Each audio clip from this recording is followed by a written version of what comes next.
नमस्कार, मैं रचना शर्मा चढ़दी कला टाइम टीवी देख रहे सभी दर्शकों का स्वागत करती हूं। आप देख रहे हैं उत्तर प्रदेश के विशेष समाचार। उत्तर प्रदेश में विधानसभा चुनाव को लेकर सियासी जंग जोरों शोरों पर है। सभी पार्टियों के फारब्रांड नेता पश्चिमी उत्तर प्रदेश से लेकर पूर्वी उत्तर प्रदेश तक जनता के बीच में अपनी अपनी उपलब्धियां गिना रहे हैं तथा एक दूसरे पर जमकर निशाना साध रहे हैं। 27 फरवरी को अयोध्या जिले में 5वें चरण में मतदान होना है। इसको लेकर सभी राजनीतिक पार्टियां सक्रिय हो गई हैं। भारतीय जनता पार्टी अयोध्या की 5 विधानसभा सीटों पर एक बार फिर से अपना कब्जा जमाने की कोशिश में है, जिसको लेकर पार्टी व शीर्ष नेतृत्व में माहौल बनाना शुरू कर दिया गया है। इसी क्रम में मुख्यमंत्री योगी आदित्यनाथ आज मंगलवार को जिले के मिल्कीपुर विधानसभा में भाजपा प्रत्याशी गोरखनाथ बाबा के पक्ष में मतदाताओं से भाजपा के पक्ष में मतदान करने की अपील करने पहुंचे। जनसभा में पहुंचे सीएम योगी ने इस दौरान केंद्र व राज्य सरकार की उपलब्धियां गिनाई। इस दौरान मुख्यमंत्री योगी ने विपक्ष पर भी खूब हमले बोले। भारतीय जनता पार्टी ने 5 साल पहले जो कहा सो करके दिखाया। हमने जो कहा वो करके दिखाया ना। याद करिए, 5 साल पहले भी मैं आया था ना, तब भी मैंने कहा था ना कि रामलला हम आएंगे, मंदिर वहीं बनाएंगे। पूरा हुआ है ना। आज अयोध्या में भगवान राम के भव्य मंदिर के निर्माण का कार्य प्रारंभ हो गया कि नहीं हुआ है? क्या ये काम समाजवादी पार्टी करा सकती थी?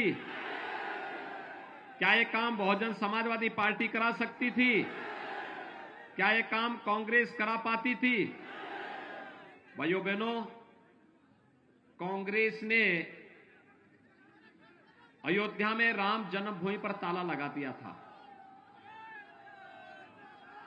समाजवादी पार्टी की सरकार के समय राम भक्तों पर गोलियां चली थी और सैकड़ों राम भक्त मारे गए थे।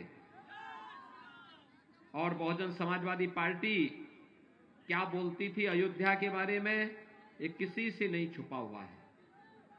भाइयों बहनों, मैं तो केवल आपसे कहने के लिए आया हूं कि पूरी दुनिया आज अयोध्या की ओर देख रही है। पूरी अयोध्या यानी पूरी दुनिया अयोध्या की तरफ देख रही है। अयोध्या का मतलब अयोध्या में भगवान राम के भव्य मंदिर के कार्य का शुभारंभ प्रधानमंत्री जी 2020 में प्रारंभ कर चुके हैं और अगले वर्ष तक अयोध्या में भगवान राम का भव्य मंदिर बनकर के तैयार होगा। आज दुनिया आपको इस भाव के साथ देख रही है कि जब अयोध्या को दुनिया की सुंदरतम नगरी के रूप में स्थापित करना है तो उत्तर प्रदेश में भारतीय जनता पार्टी की ही डबल इंजन की सरकार रहनी चाहिए और इसी के लिए आह्वान करने के लिए मैं आया हूं। आप भी यही चाहते हैं ना? अच्छा, मुझे एक बात बताओ, 2017 के पहले बिजली मिलती थी? आज तो मिलती होगी ना। देखो, 2017 के पहले बिजली की भी उत्तर प्रदेश में जाति और मजहब हुआ करता था। ईद और मुहर्रम होता था तो बिजली आती थी, होली और दीपावली में बिजली गायब रहती थी। ये सच है ना? आज तो बिजली 24 घंटे है। और भाइयों बहनों, अयोध्या का दीपोत्सव भी सबकी समझ में आ रहा है ना, कैसे दीपावली होता है। उत्तर प्रदेश के मुख्यमंत्री योगी आदित्यनाथ ने आज मंगलवार को अयोध्या में 2 चुनावी सभाओं को संबोधित किया है। इसके अलावा मुख्यमंत्री 24 फरवरी को अयोध्या में नया घाट से रोड शो करेंगे। आदर्श आचार संहिता लागू होने के बाद आज मंगलवार को पहली बार मुख्यमंत्री अयोध्या के मिल्कीपुर और बीकापुर के कटक में चुनावी जनसभा को संबोधित करने पहुंचे। सीएम योगी ने जहां मिल्कीपुर विधानसभा से प्रत्याशी बाबा गोरखनाथ के लिए जनता से वोट मांगे, तो वहीं मुख्यमंत्री योगी आदित्यनाथ ने बीकापुर से डॉक्टर अमित सिंह चौहान के पक्ष में वोट डालने की अपील की। सीएम योगी की पहली जनसभा इनायत नगर के 5 नंबर चौराहा और दूसरी बीकापुर के आरडी इंटर कॉलेज में हुई। बता दें कि 24 फरवरी को मुख्यमंत्री फिर अयोध्या आएंगे। 24 फरवरी को अयोध्या में बड़ा रोड शो निकाला जाएगा। सीएम योगी 24 फरवरी को अयोध्या आएंगे और शाम 4 बजे नया घाट से रोड शो में शामिल होंगे। ये रोड शो नया घाट से अयोध्या शहर तक निकलेगा। बीकापुर अयोध्या जनपद की सीट है और भाइयों बहनों, अयोध्या पूरी दुनिया के अंदर मर्यादा पुरुषोत्तम भगवान श्री राम की पावन जन्मस्थली के रूप में जानी जाती है। याद करना, ये चुनाव 500 वर्षों के इंतजार के बाद रामलला का भव्य मंदिर के निर्माण का कार्य पूरा होने की ओर अग्रसर है। और इसलिए कोई चूक नहीं होनी चाहिए। छोटी सी चूक, याद करना कि जनता देश और दुनिया की जनता बड़ी आस लगाए हुए देख रही है।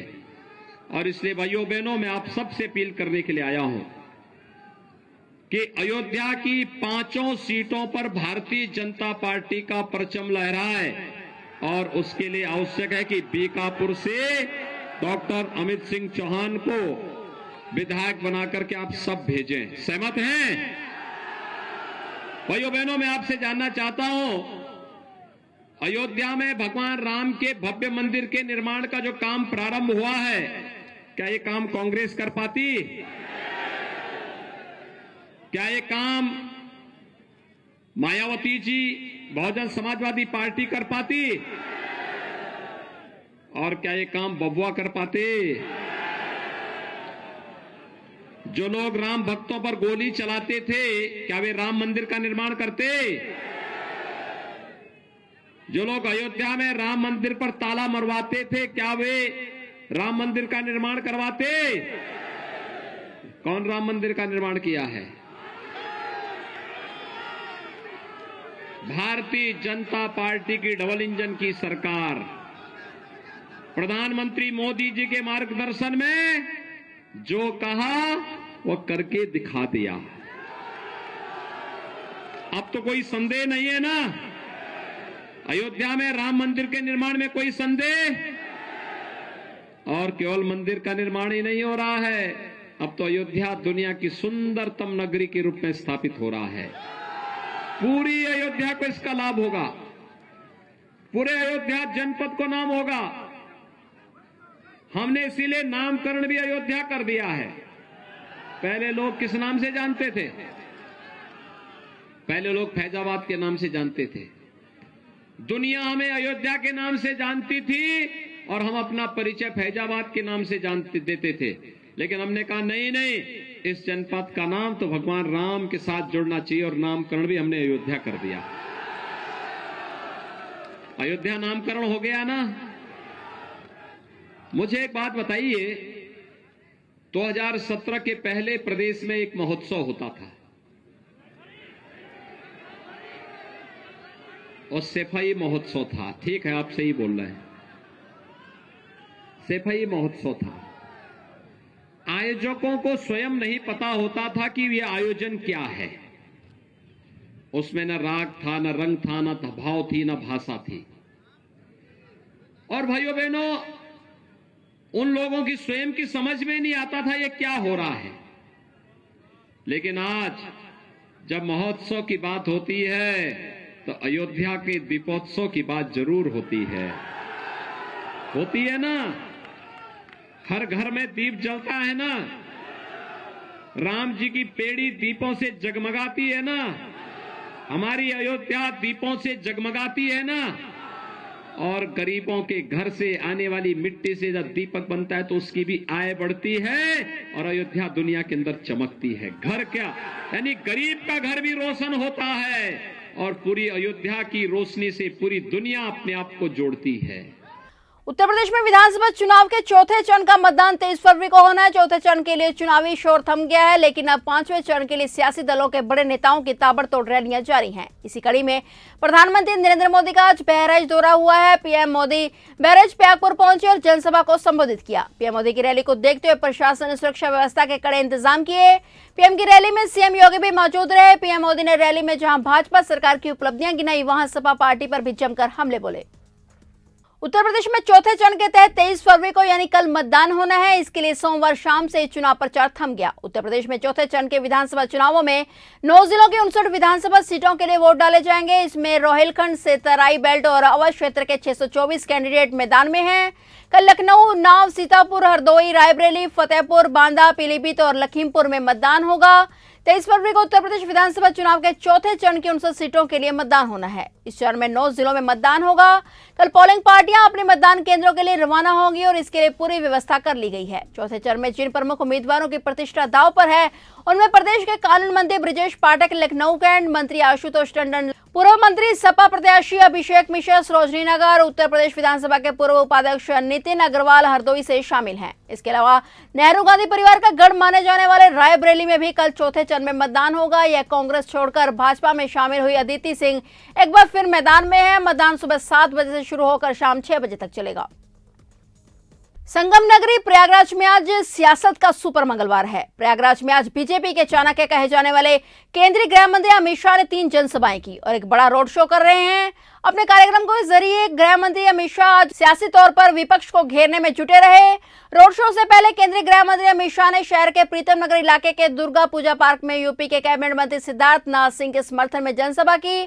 फिर प्रतापगढ़ की रानीगंज विधानसभा में विशाल जनसमूह को गृह मंत्री ने संबोधित किया। इसके बाद शहर के अल्लापुर इलाके से चौक तक उनका मेगा रोड शो हो रहा है। रोड शो के जरिए शाह ने शहर दक्षिणी के प्रत्याशी और कैबिनेट मंत्री नंद गोपाल गुप्ता नंदी व उत्तर सीट के उम्मीदवार हर्षवर्धन वाजपेयी के लिए वोट मांगे। वहीं अमित शाह के कार्यक्रम को लेकर बीजेपी कार्यकर्ता भी जबरदस्त उत्साह में नजर आए। शहर में जिस जगह अमित शाह की सभा हुई वहां सुबह 8 बजे से ही लोगों के पहुंचने का सिलसिला शुरू हो गया था।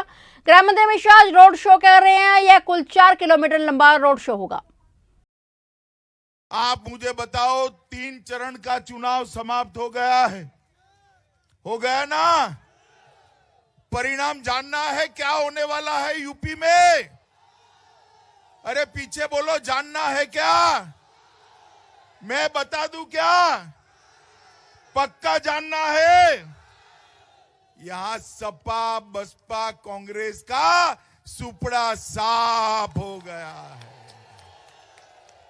300 से ज्यादा सीटों के साथ भारतीय जनता पार्टी की सरकार बनने वाली है मित्रों, 300 से ज्यादा सीटों के साथ। अरे सुनो ना भाई,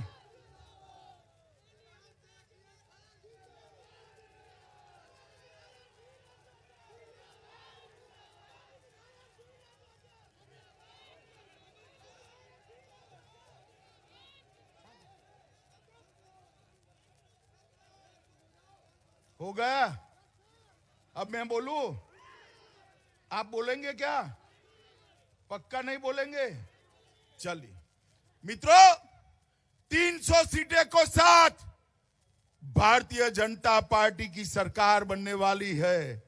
भारतीय जनता पार्टी, अपना दल और निषाद राज पार्टी तीनों मिलकर फिर से सत्ता में आने वाले हैं। माताओं, भाइयों, बहनों, यहां मैं सरकार बनाने के लिए नहीं आया। धीरज ओझा को एमएलए बनाकर भेज दीजिए, इसको हम बड़ा आदमी बनाना चाहते हैं, बड़ा आदमी बनाना चाहते हैं। बनाएंगे क्या? जोर से बोलिए, अंत तक बनाएंगे क्या? देखिए भाई, इतनी कड़ी धूप में नंगे सर खड़े हैं। सच्चा बताइएगा, धीरज ओझा को बनाएंगे एमएलए? पक्का? मित्रों, 2014, 17 और 19 में उत्तर प्रदेश की ये महान जनता ने भारतीय जनता पार्टी को जिताने का काम किया है। ये अखिलेश बाबू है ना, अखिलेश बाबू, ये अच्छे गेंदबाज नहीं है। गेंद डालने वाला अगर फुलटॉस डाल दे तो बल्लेबाज ने चौका लगाना चाहिए या नहीं लगाना चाहिए? जरा जोर से बोलो, लगाना चाहिए या नहीं लगाना चाहिए? 14 में आपने भाजपा को जिताया ना, 17 में जिताया ना, 19 में जिताया ना, अब 22 में जिताकर बाउंड्री लगाने का काम करो भाई। करेंगे क्या? मित्रों, भारतीय जनता पार्टी की सरकार ने, नरेंद्र मोदी जी ने कहा था कि भारतीय जनता पार्टी की यह सरकार गरीबों की सरकार है, पिछड़ों की सरकार है, दलितों की सरकार है। जब हम कह रहे थे, इस समाजवादी पार्टी वाले मजाक उड़ा रहे थे। अखिलेश बाबू, आज मैं हिसाब देने भी आया हूं और आपका हिसाब मांगने भी आया हूं।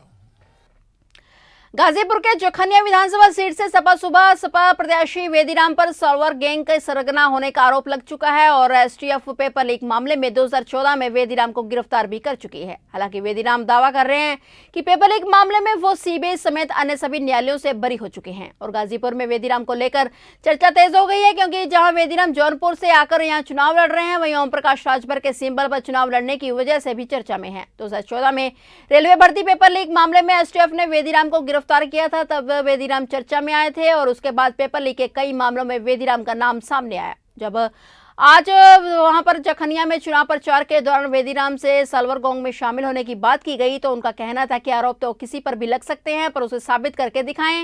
मैं सभी मामलों में सीबीआई सहित अन्य जगह से बरी हो चुका हूं।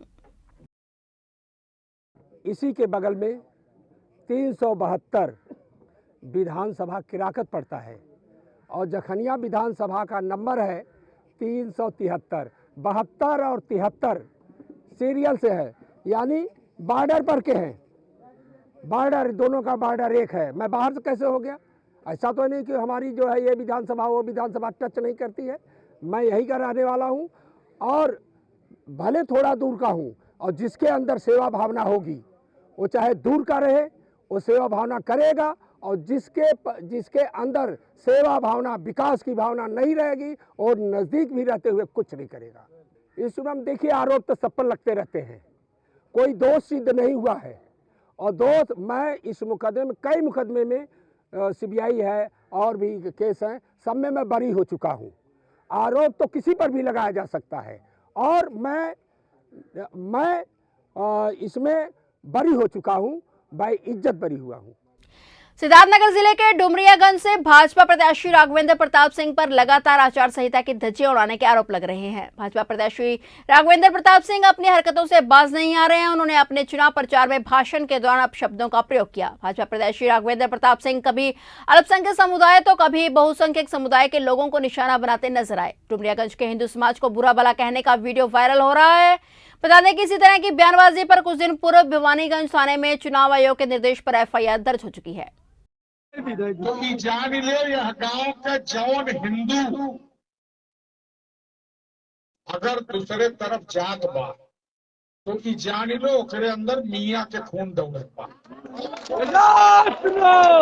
ठीक है ना? ठीक है। वो गद्दार है, वो जयचंद की नाजायज औलाद है, वो अपने बाप की हरामखोर औलाद है। इतना अत्याचार होने के बाद भी हिंदू अगर दूसरे तरफ जाता है तो उसको सड़क पर मुंह दिखाने लायक नहीं रखना चाहिए। अच्छा बताओ, यह गांव क्या जयचंद है? क्या क्यों है? तेरी नाम नोट करके हमें बताया तो ठीक है। तरी हम बनवाई, तरी उनके रंगवा हम टेस्ट कराई, उनके खूनवा टेस्ट कराई कि ओरिजिनल हिंदू हो कि कोनो मियाँ का। भैया जयचंद लोगों का तो आप जानते हैं, का बताओ। नहीं तो तभी उनके डीएनए टेस्ट कराई। हाँ, ठीक है। नमो हमें बताए दियो बिहार नोट करके धीरे से हम जाना बस क्यों नहीं जाना। मोनू चौधरी तरी तो एक गाँव आकर चंदन के नहीं समझाए दो कि भाई ठीक कह लो ना, बड़ा निर्णय हुई है पेड़ारी में। ठीक है ना? कलरबो नहीं और क्या है तुम्हारे साथ? ठीक है ना? कल परसों में आएगा तरी देख के नहीं समझाए दो सकता, नहीं तो हम पकड़ करके पतवार कहा की है जयचंद है पेड़ारी के।